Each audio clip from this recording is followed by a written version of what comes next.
오늘 우리에게 주시는 하나님 말씀은 창세기 28장 1절부터 마지막 22절까지 말씀을 우리 다 함께 한 목소리로 같이 읽겠습니다. 창세기 28장 1절부터 마지막 22절까지 말씀입니다. 같이 낭독하도록 하겠습니다.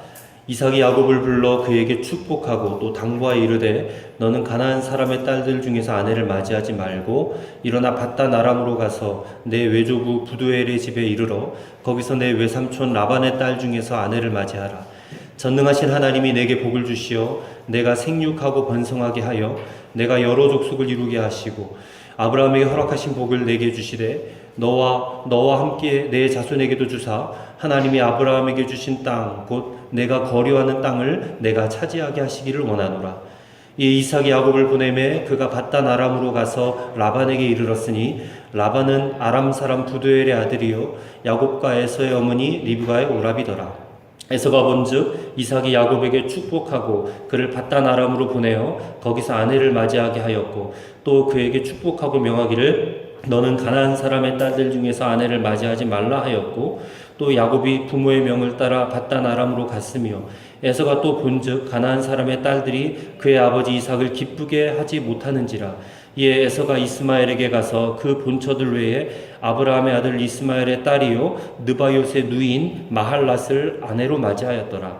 야곱이 브엘세바에서 떠나 하란으로 향하여 가더니 한 곳에 이르러는 해가 진지라. 거기서 유숙하려고 그곳에 한 돌을 가져다가 베개로 삼고 거기 누워 자더니 꿈에 본즉 사닥다리가 땅 위에 서 있는데 그 꼭대기가 하늘에 닿았고 또 본즉 하나님의 사자들이 그 위에서 오르락 내리락하고 또 본즉 여호와께서 그 위에 서서 이르시되 나는 여호와니 너의 조부 아브라함의 하나님이요 이삭의 하나님이라. 내가 누워있는 땅을 내가 너와 내 자손에게 주리니 내 자손이 땅에 티끌같이 되어 내가 서쪽과 동쪽과 북쪽과 남쪽으로 퍼져나갈지며 땅의 모든 족속이 너와 내 자손으로 말미암아 복을 받으리라. 내가 너와 함께 있어 내가 어디로 가든지 너를 지키며 너를 이끌어 이 땅으로 돌아오게 할지라. 내가 내게 허락한 것을 다 이루기까지 너를 떠나지 아니하리라 하신지라. 야곱이 잠이 깨어 이르되 여호와께서 과연 여기 계시거늘 내가 알지 못하였도다. 이에 두려워하여 이르되 두렵도다. 이곳이여 이것은 다름 아닌 하나님의 집이요 이는 하늘의 문이로다 하고 야곱이 아침에 일찍이 일어나 베개로 삼았던 돌을 가져다가 기둥으로 세우고 그 위에 기름을 붓고 그곳 이름을 베델이라 하였더라. 이 성의 옛 이름은 루스더라. 야곱이 서운하여 이르되 하나님이 나와 함께 계셔서 내가 가는 이 길에서 나를 지키시고 먹을 떡과 입을 옷을 주시어 내가 평안히 아버지 집으로 돌아가게 하시오면 여호와께서 나의 하나님이 되실 것이요 내가 기둥으로 세운 이 돌이 하나님의 집이 될 것이요 하나님께서 내게 주신 모든 것에서 10분의 1을 내가 반드시 하나님께 드리겠나이다 하였더라. 아멘. 함께 나눌 말씀의 제목은 누가 은혜의 중심에 있을 수 있는가? 누가 은혜의 중심에 있을 수 있는가입니다. 창세기 27장과 또 오늘 본문 28장의 주인공은 누가 봐도 야곱이지요. 에서는 야곱의 쌍둥이 형인데 이 에서는 단지 야곱을 위해서 등장하는 인물일 뿐이다. 그래서 인간적인 눈으로 보면 에서가 맏아들이고 장자이기 때문에 야곱보다 에서가 훨씬 더 비중이 큰 인물로 보여요. 맏아들이고 또 그 집안의 서열 두 번째고 비록 동생에게 장자의 복을 빼앗겼다 할지라도 이 에서가 아버지 이삭과 어머니 리브가를 20년 모시고 살았어요. 그리고 야곱은 형한테 죽을까봐 무서워서 외삼촌 집으로 도망갔어요. 그러니까 그 집안만 보면 누가 봐도 에서가 그 집안의 중심이고 야곱은 변두리에 있는 사람입니다. 그런데 이것이 시간이 갈수록 역전이 된다는 겁니다. 에서는 시간이 지날수록 점점 더 하나님의 축복의 중심에서부터 변두리로 밀려나는 인생이 돼요. 창세기 36장 6절에 보면 이제 야곱이 20년 동안 외삼촌 집에 머물다가 끝내고 이제 고향으로 다시 돌아옵니다. 그러고 난 다음에 에서는 아버지 집을 떠나서 타향에서 살게 되는 거예요. 그러고 나서 이 에서의 후손들이었던 에돔 족속은 이 사사건건 야곱의 후손인 이스라엘을 괴롭히는 겁니다. 그리고 결국에는 이스라엘에 의해서 멸망당하고 말아요. 역사에서 흔적도 없이 사라지고 마는 것입니다. 근데 그런 반면에 야곱은 어떠냐? 아버지와 형을 속여서 장자의 복을 가로챘어요. 근데 그 결과 집에서부터 살지 못하니까 쫓겨나서 외삼촌 집으로 도망쳐 갑니다. 하지만 하나님께서 그 야곱을 외면하지 않으셨다는 겁니다. 하나님께서 야곱과 언제나 함께 하셨고 동행하고 계셨고 결국에는 그를 인격적으로 만나주셔서 그를 변화시켜 주세요. 아주 정말 강권적인 그 은혜의 손으로 야곱을 붙들어 주셨다는 겁니다. 그래서 결국 야곱이 변두리에 있었지만 점점 더 은혜의 중심 안으로 들어오게 되었고 하나님의 축복 안으로 점점 더 깊이 들어오고 있었다는 거예요. 예배 우리가 드리면서 마지막에 축도를 합니다. 축도 시간이 있는데 그 축도 시간을 저와 여러분 어떻게 여깁니까? 그 축도 시간이 너무너무 소중합니까? 근데 어떤 이들은 그 축도 솔직히 받아도 안 받아도 그만 그렇게 여기시는 분들이 계시더라고요. 축도를 받아도 그만 안 받아도 그만 하신 분들은 예배를 잘 드리다가 자기 약속 시간 됐다고 축도도 안 받고 그냥 볼일 보러 나가시는 그런 분들이 계셔요. 근데 그런 분들의 생각이 어떤 생각이냐면 에서와 같은 생각이라는 겁니다. 팥죽 한 그릇에 장자의 명분을 팔아먹어도 괜찮을 정도로 생각하는 그 영안이 확 닫혀져 버린 그런 인물이죠. 근데 만약 야곱 같으면 어떻겠습니까? 야곱 같으면 펄쩍 뛸 일입니다. 아니 목사님이 축도를 받아야지 축도를 놓치다니 그게 말이 되겠어? 야곱은 그 축도를 너무너무 소중히 여기는 사람이에요. 그래서 축도를 받을 때마다 아멘 아멘 아마 그렇게 했을 것입니다. 그러니까 그 모습을 보면서 이 믿음이 다 있는 것 같아도 똑같지는 않다는 겁니다. 에서와 야곱은 쌍둥이입니다. 한날 한시에 태어났어요. 그리고 둘 다 믿음의 가정에서 자라났어요. 하지만 그들의 믿음은 너무 달랐습니다. 차원이 달랐어요. 한 사람은 은혜에서 점점 더 멀어지는 자가 되었고 한 사람은 은혜 안으로 점점 더 들어오는 자가 되었어요. 오늘 본문의 말씀을 통해서 누가 은혜의 중심으로 들어와 그 중심에 있을 수 있는 자가 될 수 있을까? 오늘 본문을 통해서 세 가지로 함께 말씀을 상고해 보고자 합니다. 첫째로 내 뜻과 내 감정을 다 내려놓고 하나님의 뜻을 중시하는 사람이 은혜의 중심에 있을 수 있는 사람입니다. 에서는 장자의 축복을 동생한테 빼앗기고 난 다음에 아버지 앞에서 대성통곡을 합니다. 아버지 나에게 남겨줄 복이 남아있지 않습니까? 하면서 그 남겨진 축복을 달라고 매달려요. 하지만 이삭이 아니다 내가 야곱에게 다 축복을 해버렸다. 너한테 줄 복이 없다. 그렇게 하죠. 영적인 눈이 어느 순간 뜨일 때가 있어요. 육적인 사람들도. 근데 그 눈이 뜨일 때가 얼마나 비참한지 모릅니다. 왜냐하면 자기에게도 얼마든지 하나님의 복을 받을 수 있는 기회가 있었는데 그 기회를 놓쳐버렸다는 거예요. 영적인 눈을 뜨지 못하면 기회를 잡고도 놓치고 만다는 거예요. 오늘 본문의 말씀 보니까 에서가 야곱에게 장자의 축복을 빼앗긴 다음에 조금 철이 들었어요. 야곱이 이제 집을 떠날 때에 아버지가 이삭이 야곱에게 신신당부하는 말을 들어보니까 결혼에 대한 당부입니다. 근데 결혼에 대한 당부가 뭐냐면 너는 절대 이 가나안의 딸들과 결혼해서는 안 되고 너의 외가로 가가지고 그 집안 여자들 중에서 아내를 취해야 된다. 그 얘기를 에서가 엿듣고 나서 왜 부모가 자기를 그렇게 탐탁지 않게 여겼는가 그게 깨달아졌던 것 같아요.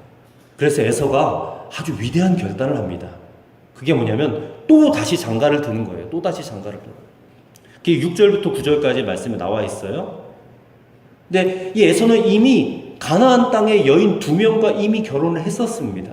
그리고 그것이 이삭과 리브가에게 너무 근심거리가 되었어요. 근데 이번에 그 아버지의 이야기를 엿듣고 난 다음에 누구하고 결혼하느냐 하면 9절 말씀해 보니까 이스마엘 족속의 딸과 결혼하는 겁니다. 이스마엘 족속은 아버지의 형제니까 배다른 형제잖아요. 형제 관계니까 이게 또 아버지의 마음을 좀 기쁘게 해드릴 수 있겠지. 근데 그 일이 오히려 더 이삭의 마음을 아프게 했다는 겁니다.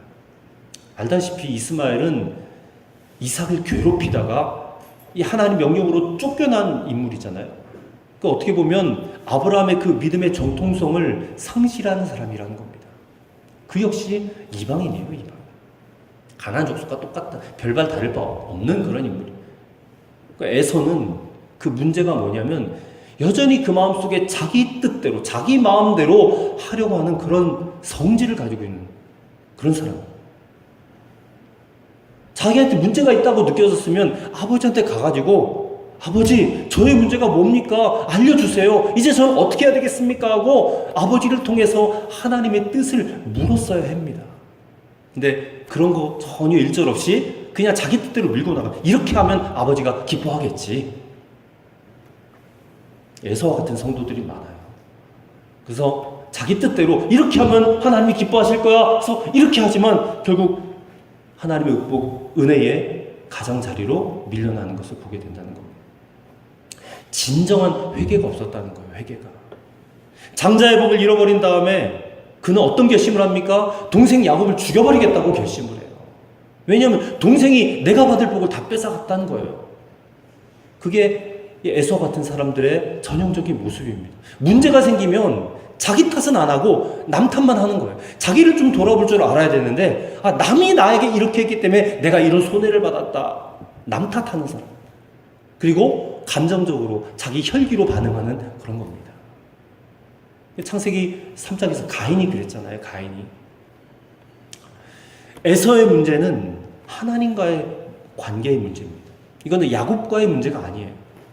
하나님과의 관계성 속에서 자신을 볼 수 있어야 돼요. 그리고 특별히 자신의 죄를 볼 수 있어야만 했습니다. 하지만 에서는 그렇게 하지 못했습니다. 에서가 만약에 야곱을 죽인들 그 복이 자신에게 다시 되돌아오겠습니까? 되돌아오지 않아요. 그런데도 에서는 야곱을 죽이려고만 했다는 겁니다. 자기 뜻에, 자기 감정에만 사로잡혀 있는 그런 모습을 보게 되는 겁니다. 여러분, 우리가 예수 믿는 사람들은 어떤 일이 있어도 자기 감정에 휘둘리면 안 돼. 자기 뜻에 사로잡히면 안 돼. 역시 우리에게도 자신의 뜻과 자신의 감정이 있긴 있어요. 근데 그것에 사로잡혀서 하나님의 뜻을 무시해버리면 안 된다는 겁니다. 내 뜻이 아무리 옳은 것 같고 내 감정이 아무리 옳은 것 같아도 그거 내려놔야 돼요. 내려놓고 하나님의 뜻에 우리는 맞춰가야 된다는 겁니다. 변두리 인생 같아 보여요. 야곱처럼. 하지만 정말 하나님의 뜻에 나를 맞추고 그 뜻을 중시하며 지켜나갈 때에 야곱처럼 은혜의 중심 안으로 들어오게 되어 있다는 것입니다. 태국 선교사였던 신홍식 목사님이란 분이, 이분이 이제 군인이셨는데 중위로 군 단장의 통역 장교로 일할 때였습니다. 근데 어느 주일날 예배를 이분이 드리고 있었는데 갑자기 군 단장한테 호출이 왔어요. 빨리 올라오라고. 예배 드리고 있는데 빨리 올라오라는 겁니다. 왜 올라오라 하니까 이 사람이 통역 장교인데 갑자기 미국에서 사람들이 찾아왔다는 거예요. 그래서 통역을 해달라. 근데 이분이 바로 올라가지 않고 예배를 다 마치고 난 다음에 올라갔다는 거예요. 올라가 보니까 이미 미국에서 온 사람들은 다 떠나버린 뒤였답니다. 이 군단장이 화가 머리끝까지 났어요. 권총을 뽑아들고 머리에다 대고 너 죽여버린다고 그랬다는 거예요. 그때 이 신중이가 침착하게 이렇게 말을 합니다. 군단장님께서 만일 대통령과 면담 중에 참모총장님이 부르신다면 그 자리에서 일어나시겠습니까? 그랬더니 이 자식 봐라. 그게 대체 무슨 말이야? 저는 군단장님의 호출을 받았을 때에 만군의 여호와 하나님께 예배를 드리고 있었습니다. 이 말은 군단장님이 아니라 대통령이 나를 불러도 나는 가지 않았을 거다, 그 말입니다. 그렇게 담대하게 얘기를 했다는 거예요. 근데 그 후로부터 무슨 일이 일어나느냐, 이 군단장이 은혜를 받은 거거든요. 그러니까 어디를 가든지 예수를 믿으려면 저 신중이 같이 믿어야 돼, 그런 말을 하고 다니더라는 거예요.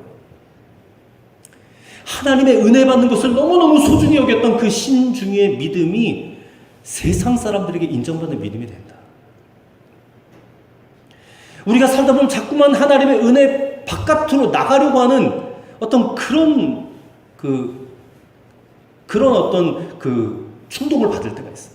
근데 조심해야 된다는 거예요. 은혜 받는 자리를 소중히 여기고 그 안으로 점점 더 들어오려고 애를 써야 돼요. 그러기 위해서 내 뜻을, 내 감정을 죽여야 됩니다. 내려놔야 됩니다. 신앙생활을 좀 더 적극적으로 해야 될 필요가 있습니다. 아무리 힘들고 아무리 어려워도 우리의 감정과 뜻을 내려놓고 하나님의 뜻을 중시하고 하나님이 원하시는 바가 뭘까? 하나님의 뜻이 무엇일까를 자꾸 물어보며 그것을 깨닫는다면 그대로 살아가는 것. 그것이 은혜의 중심 안에 있을 수 있는 사람이 되는 줄로 믿습니다. 두 번째로 인생의 광야에서 하나님을 인격적으로 만난 사람이라는 겁니다.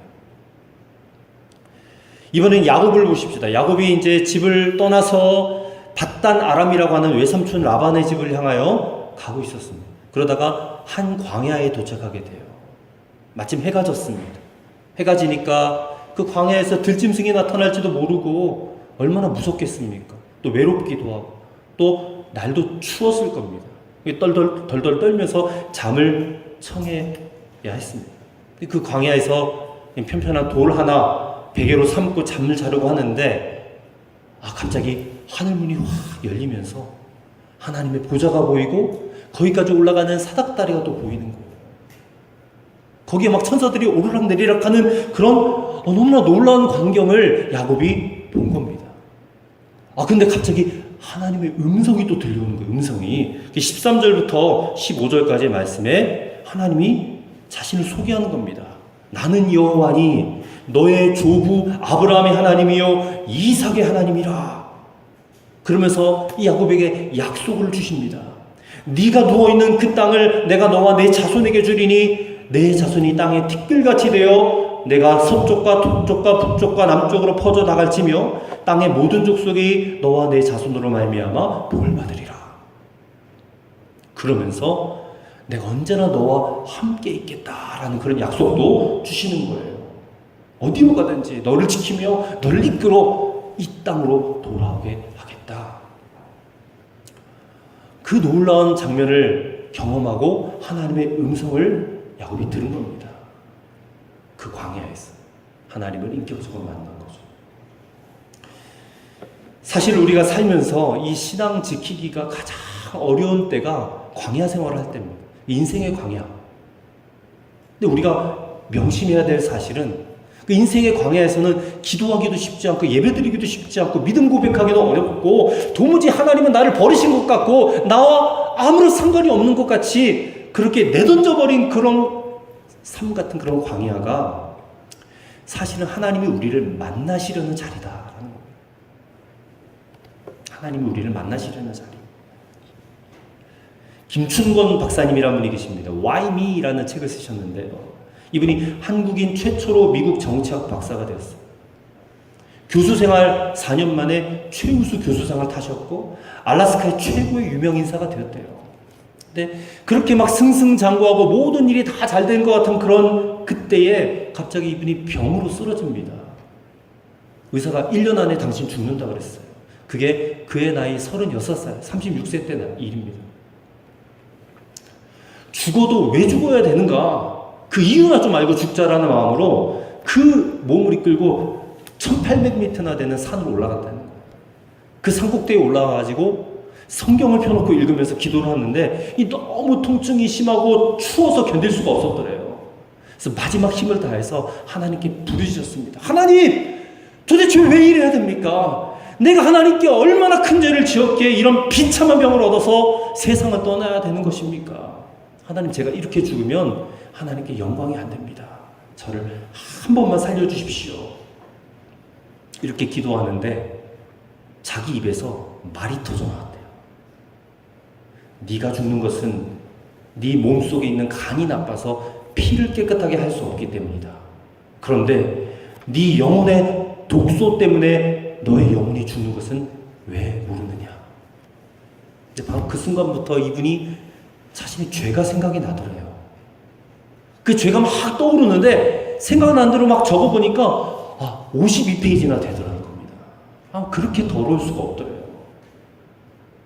자기는 스스로 교수였고 집사였고 또 대학생 때는 기독학생회 회장으로서 또 성가대원으로 교사로 그렇게 하나님을 잘 믿고 도덕적으로 부끄러움 없는 그런 삶을 살았다고 생각을 했는데 사실 얼마나 자신 안에 죄가 많았는지 몰랐다는 겁니다. 하나하나 눈물 콧물 흘려가면서 다 회개를 했대요. 그러다가 잠이 들었는데 예수님이 오셔서 자기를 꼭 안아주시는 그런 환상을 보았다는 겁니다. 그러면서 3번 내가 너를 용서한다. 그 말씀을 듣고 이렇게 톡톡톡 두들겨 주시는 그런 영적인 체험을 했다는 겁니다. 그 체험을 한 다음에 이분이 산에서 내려와가지고 잘못한 사람들 일일이 찾아다니면서 용서를 다 빌었대요. 완전히 변화되어서 새 사람이 되었다는 것입니다. 그러고 나서 병원에 갔는데 의사가 깜짝 놀라더래요. 당신은 벌써 죽었어야 되는데 아니 어떻게 이런 일이 일어날 수 있었습니까? 놀라더라는 겁니다. 광야와 같은 그 처지에서 그는 하나님을 만났고 또 그의 인생이 완전히 뒤바뀌었다. 이런 간증들은 너무 많죠, 사실. 세상에서 화려하게 성공하는 것이 인생 목적과 자랑이었는데 그게 아니라 인생의 광야에서 철저하게 하나님 만나서 그 남은 인생을 하나님만을 위하여 사는 인생이 되는 것. 저는 그게 우리 인생의 목적이 되어야 되고 우리 인생의 자랑이 되어야 된다고 믿습니다. 오늘날 많은 성도들이 세상 속에서 성공하길 바라요. 잘 되기를 바랍니다. 형통하기를 바랍니다. 근데 그렇게 하기 위해서 잠시 신앙은 좀 타협해도 된다고 생각을 하는 것 같아요. 근데 그러다가 계획했던 일들이 잘 안 풀리고 흔들리고 그러면 하나님도 안 계신가 봐. 이대로 내 인생은 그냥 막장인가 봐. 끝인가 봐. 그렇게 생각이 들어와요. 오늘 하나님 말씀을 잘 들어야 됩니다. 믿음의 사람들은 인생 편안할 때 하나님 만난 게 아닙니다. 모두가 다 어렵고 힘들고 불편하고 답답하고 정말 사방이 꽉 막힌 것 같은 그런 상황, 인생의 광야에서 하나님을 만났습니다. 모세가 그랬잖아요. 모세가 40세 때 그냥 그 애국 병사 죽이고 나서 미디안 광야로 도망쳤을 때 거기서 호렙산에서 하나님 만났잖아요. 다윗은 광야에서 양을 치며 하나님 만났고요. 사도 바울은 아라비아 광야에서 또 하나님 만났습니다. 엘리야는 갈멜산에서 하나님을 만났고 제자들은 그냥 갈릴리 바다에서 빈 그물 앞에서 하나님을 만났어요. 예수님 만났어요. 어떤 병자는 38년 동안 병으로 고생하다가 하나님을 만났고 어떤 여자는 간음하다가 그 현장에서 붙잡혀 죽게 되었을 때에 그때 만났습니다. 그렇게 하나님을 만난 자들 달라졌습니다. 하나님의 백성이 되었고 민족의 지도자가 되었습니다. 오늘 우리가 인생의 광야에 있는 것 같아요. 저나 여러분이나 인생의 광야에 있어요. 하지만 광야에 있다는 것 그 자체가 문제가 아니에요. 진짜 문제는 그곳에서 하나님을 만나야 되는데 여기서 내가 하나님을 만나야 되겠다라는 마음이 없는 것과 여기서 하나님이 나를 만나기를 원하신다라는 것을 깨닫지 못하는 게 그게 문제라는 겁니다. 그래서 광야와 같은 처지와 형편을 보는 눈이 바뀌어져야 돼요. 보는 눈이. 오늘 본문 보세요. 광야에서 하나님을 만났던 그 야곱이 잠을 자려고 누웠는데 너무 무섭고 피곤하고 두렵고 그랬는데 벌떡 일어났어요. 깜짝 놀랐어요. 그리고 고백합니다. 16절에 여호와께서 과연 여기 계시거늘 내가 알지 못하였도다. 이에 두려워하여 이르되 두렵도다. 이곳이요 이것은 다름 아닌 하나님의 집이요 이는 하늘의 문이로다. 마침내 광야에서 하나님을 만났던 야곱의 터져나오는 고백이에요.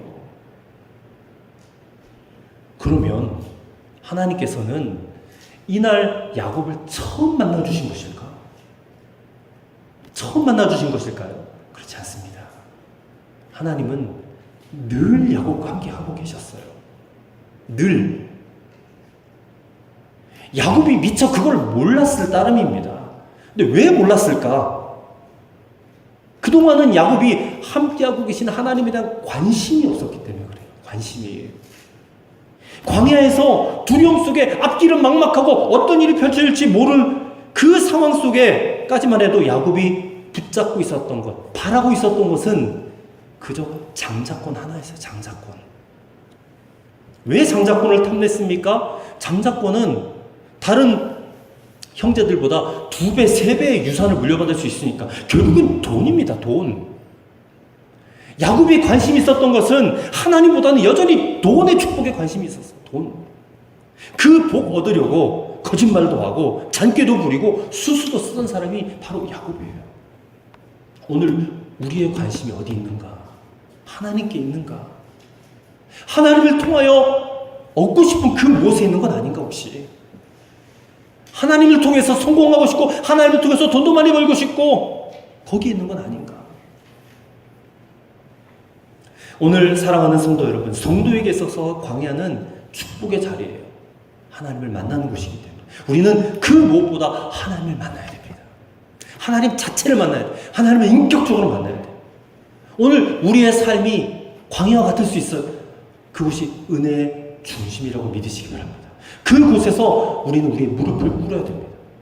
하나님은 이미 우리와 함께 하고 계세요. 그것을 깨달으시기 바랍니다. 그래서 깨닫는 순간에 우리는 야곱처럼 벌떡 일어나게 돼요. 그리고 무릎을 꿇게 되어 있습니다. 그 하나님을 만나는 그런 삶이 되시기를 축원합니다. 마지막 3번째, 새로운 삶을 살기로 끊임없이 결단하는 사람이 은혜의 중심이 있을 수 있습니다. 베델 광야라고 이름을 붙였죠. 베델 하나님의 집이란 뜻이죠. 베델에서 하나님을 만났습니다. 하나님을 만나니까 잠이 다 달아났어요. 잠만 달아난 게 아닙니다. 두려움도 달아났어요. 염려도 달아났어요. 걱정도 달아났어요. 아, 하나님이 이제 나를 만나주시고 나와 함께 해주시겠다는데 내가 뭐가 두려워요? 그게 얼마나 놀라운 영적인 체험을 한 건지 이 야곱이 하나님 앞에 3가지를 결단합니다. 첫째로 뭘 결단했느냐면 21절의 말씀을 보세요. 내가 평안히 아버지 집으로 돌아가게 하시오면 여호와께서 나의 하나님이 되실 것이요. 그러니까 여호와가 나의 하나님이다 라고 말하고 이렇게 섬기겠다는 거예요. 여호와를 나의 하나님으로 섬기겠다. 그런 결단을 하는 겁니다. 아, 그렇다면 지금까지는 여호와를 하나님으로 섬기지 않았다는 말인가? 섬기지 않았다는 거예요. 야곱이 하나님 만나기까지는 그저 하나님은 부모님의 하나님이었고 그 하나님은 나를 잘되게 해주고 복 주시고 내 문제 해결해 주시는 그런 분으로만 여겼다는 거예요. 근데 이제 하나님을 인격적으로 만나고 난 그 순간부터는 달라졌다는 겁니다. 이제는 하나님을 이용해 먹는 대상이 아니라 내가 하나님을 섬겨야 되는 대상이다라고 깨달았다는 거예요. 하나님을 섬겨야 된다. 하나님을 하나님으로 섬기겠다라는 그 말은 이제 하나님은 나에게 명령하실 수 있는 분이다라는 말이에요. 그리고 나는 하나님께 순종하는 자가 되겠다라는 것입니다. 우리가 순종하면 하나님을 하나님으로 섬기는 거예요. 우리가 불순종하면 하나님을 믿는 게 아닙니다. 그 말이에요. 오늘 저와 여러분이 하나님을 믿잖아요. 그렇다면 그 하나님께 순종하겠다라고 결단하십니다. 그게 하나님을 하나님으로 섬기는 겁니다. 2번째 결단은 22절 상반절에 있는 말씀입니다. 22절 상반절에 내가 기둥으로 세운 이 돌이 하나님의 집이 될 것이요 그랬어요. 이게 무슨 말이냐면 이제 앞으로 하나님을 예배하고 살겠다고 결단했어요. 예배자가 되겠다는 겁니다. 예배자. 내가 기둥으로 세운 이 돌, 그 돌이 어떤 돌인지 모르겠지만 아마 이게 큼지막한 돌덩이를 이렇게 한 몇 개 세웠겠죠? 그러면서 여기가 하나님의 집이다. 이 성전은 하나님께 예배하는 집이잖아요. 그러니 야곱은 기둥으로 세워놓고 하나님의 집이다라고 한 것은 내가 하나님께 예배드리고 살겠다라고 결단한 겁니다. 어떤 사람이 하나님을 믿는 사람이냐? 그것을 알아보려면 그가 하나님께 예배하는 사람인지 아닌지를 보면 알아요. 근데 예배당 안에 들어왔다고 예배를 다 하는 게 아니거든요. 목사님의 설교로 소문난 교회가 있습니다. 그런 교회는 가보면 분위기가 엄숙하고 그리고 예배 분위기 자체가 굉장히 품위가 있어요. 사람들이 딱 들어오면 그 품위 있고 경건하게 들은 모습에 압도를 당합니다. 목사님의 설교가 소문난 교회가 그런데 성령의 역사로 소문난 교회도 있어요. 근데 그런 교회를 가보면 찬송이 뜨거워요. sam성이 강해요. 일어나서 막 주님을 향하여 눈물을 흘리고 찬송하고 박수를 치고 막 몸을 흔들고 그렇게 열정적으로 하나님을 찬양하는 그런 모습이 있어요. 기도를 한 번 해도 엄숙하고 묵직한 기도가 아니라 하나님을 향한 간절한 뜨거운 그런 통성의 기도. 우리는 그런 뜨겁고 또 눈물로 또 그런 예배와 찬양을 드렸던 적이 언제였는지 기억하십니까? 하나님을 뜨겁게 만났던 시절에 아마 그렇게 다들 예배를 드렸을 거예요. 하나님을 그렇게 만나면 예배 달라지게 되어 있습니다. 예배할 때마다 감격에 벅차오르는 감동에 그냥 불타오르는 겁니다. 오늘 우리의 예배, 교회에서 우리 비제수 교회에서 드리는 예배가 저는 그런 예배가 되길 바라요. 정말 지금이 바로 내 인생 마지막 때다. 그렇게 하나님 앞에 가는 순간이다라고 여기고 하나님을 바라볼 수 있었으면 좋겠어요. 그런 마음으로 예배에 나오면 그 예배 달라집니다. 여기에 임재하시는 하나님을 만나고 그 하나님을 인하여 기뻐하고 내게 베풀어 주신 은혜와 구원을 감사하며 감격하며 드리는 그런 예배. 그런 인생 달라질 수밖에 없는 거죠. 그래서 예배의 성공자가 인생 성공자가 된다는 말이 맞습니다. 그리고 또 한 가지 결단은, 세 번째 결단은 22절 하반절입니다. 하나님께서 내게 해주신 모든 것에서 10분의 1을 내가 반드시 하나님께 드리겠나이다. 11조를 드리겠다 결단했어요, 야곱이. 이 11조를 드리겠다라고 결단한 것이 무슨 의미냐면 야곱은 그동안 자신의 삶의 목적이 돈이었잖아요. 자신이 살아갈 목적과 삶의 의미가 그 돈에 있었는데 아니다. 이제는 자신의 삶의 목적은 돈에 있는 것이 아니라 하나님께 있다. 혹시 내게 어떤 소유가 주어진다 할지라도 그 소유는 내 것이 아니라 다 하나님의 것이다 라고 인정하겠다는 거예요. 재물이 하나님의 것이다. 의지하며 살아왔던 그 대상이 돈이었는데 이제는 그 돈이 아니라 하나님을 의지하겠다 그 말이에요. 이게 11조 신앙입니다. 11조는 단지 수입의 10분의 1을 떡 떼서 드리는 그것으로 끝나는 것이 아니라 내게 있는 모든 삶의 그 필요한 것들이 다 하나님께 달려 있다라고 고백하는 게 11조 신앙이에요. 이 세 가지의 결단이 야곱의 결단이었는데 그것이 오늘 저와 여러분의 결단이었으면 좋겠습니다. 결단하자 그렇게 얘기를 하면 어떤 분들은 에휴, 마음속으로 결단만 하면 뭐해, 제대로 지키지도 못하는데 또 도루묵일 텐데. 아이들이 방학하면 동그랗게 해가지고 생활계획표부터 만들잖아요.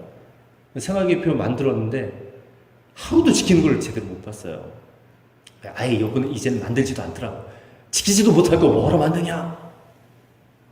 근데 신앙생활도 비슷하더라고요. 지키지도 못할 거 결단하면 뭐해. 그런 이제 마음을 가지고 있는 거예요. 결단 자체도 안 해요. 하나님 앞에서 결단도 안 해요. 못 지킨다는 거 못 지킨다.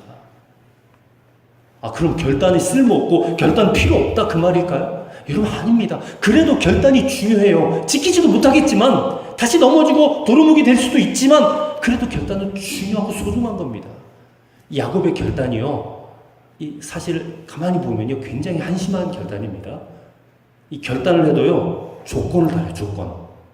뭐라고 하냐면 내가 가는 이 길에서 나를 지키시고 먹을 떡과 입을 옷을 주시어서 내가 평안히 아버지 집으로 돌아가게 하시면 여호와께서 나의 하나님이 되실 것이다.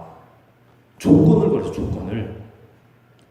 13절부터 15절까지 이미 하나님께서 분명히 땅의 복과 자손의 복과 함께 해주겠다는 복을 주셨잖아요.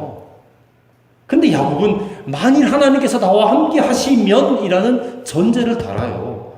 이 사실 얼마나 믿음 없는 결단인지 몰라요. 얌체 같은 기도예요. 근데 하나님께서는 그럼에도 불구하고 그 기도를 들어주세요. 그럼에도 불구하고. 어떤 교인이 전도를 받아서 교회에 나왔습니다. 그분은 원래 아주 철저하게 절에 가서 불공을 열심히 드리던 보살 같은 사람이었어요. 근데 전도를 받아서 교회를 나오긴 했는데 자꾸 이 마음에 갈등이 있는 겁니다. 그래서 절에 다시 올라가서 기도를 했대요. 부처님 죄송합니다. 제가 이제 교회로 나가야 되겠습니다. 그러니 노여하지 마시고 저를 용서해 주십시오. 그리고 교회를 다니기 시작했어요. 근데 그렇게 교회를 나와도 보니까 또 마음이 편치 않는 거예요. 그래서 하나님 앞에 또 여기서 엎드려 기도합니다. 하나님 죄송합니다. 제가 다음 주에는 절에 다시 한번 가봐야 되겠습니다. 용서해 주십시오. 부처님이 혹시 계시면 어떡합니까? 그러면 다음 주에 또 절에 가서 기도를 했대요. 기도하다 보니까 또 마음이 편치 않습니다. 부처님 죄송합니다. 제가 다시 교회를 나가봐야 되겠습니다. 그렇게 이쪽 저쪽 왔다 갔다 하였지만 마침내 드디어 결정을 마지막으로 해야 되는 순간이 왔어요. 그래서 지금은 교회를 열심히 나가는 훌륭한 믿음의 사람이 되었답니다. 왔다 갔다 하고 갈팡질팡하고 그러지만 결국에는 성령의 인도를 따라서 마지막 결단은 제대로 하게 된 거죠. 우리 역시 마찬가지. 하나님께 11조 드리겠습니다. 주님 예배 빠지지 않겠습니다. 새벽기도 하겠습니다. 봉사 충성 열심히 하겠습니다. 하나님의 뜻대로 살겠습니다. 그렇게 수없이 결단하고 회개하고 또 결단하고 회개하고 그러면서 우리는 점점 더 바뀌어져 가는 거예요. 그런 시행착오를 통해서. 그리고 하나님께서는 그런 우리의 다짐을 받아주세요. 어떤 사람이 술, 담배 끊으려고 끊임없이 하나님 앞에 회개하고 기도하고 또 나가서 술 먹고 담배 피우고 또 들어와서 또 회개하고 그렇게 했어도 하나님은 그 기도 들어주시더라고요. 그러니까 언젠가는 그거 끊게 해주시더라고요. 야곱이 그런 인물입니다. 그렇게 해서 야곱이 결국에는 이스라엘이 되었습니다. 사랑하는 성도 여러분, 은혜의 중심에 누가 있을 수 있겠습니까? 하나님을 만난 그 자리에서 믿음으로 반응하고 결단하는 사람이 바로 그런 사람이 될 것이다. 새로운 삶을 살기로 결단하는 거. 맨날 결단만 하면 뭐해? 지키지도 못할 것을. 그러지 마세요. 하나님은 그런 거 걱정하지 않습니다. 하나님이 정말 걱정하는 것은 결단을 그만두는 거예요. 회개를 그치는 거. 하나님 그걸 걱정하시는 거예요. 또 돌아간다 할지라도 결단하시고 또 돌아간다 할지라도 회개하세요. 그럼 하나님 받아주십니다. 다시 또다시 끊임없이 결단하고 또 결단하고 그렇게 점점점 은혜의 중심으로 우리는 하나님과 더욱더 가까이 가게 될 줄로 믿습니다. 우리에게 그런 희망입니다. 오늘 그런 믿음의 결단이 다시 한번 일어나는 저와 여러분의 삶이 되어지시기를 주의 이름으로 축원합니다. 기도하겠습니다. 하나님,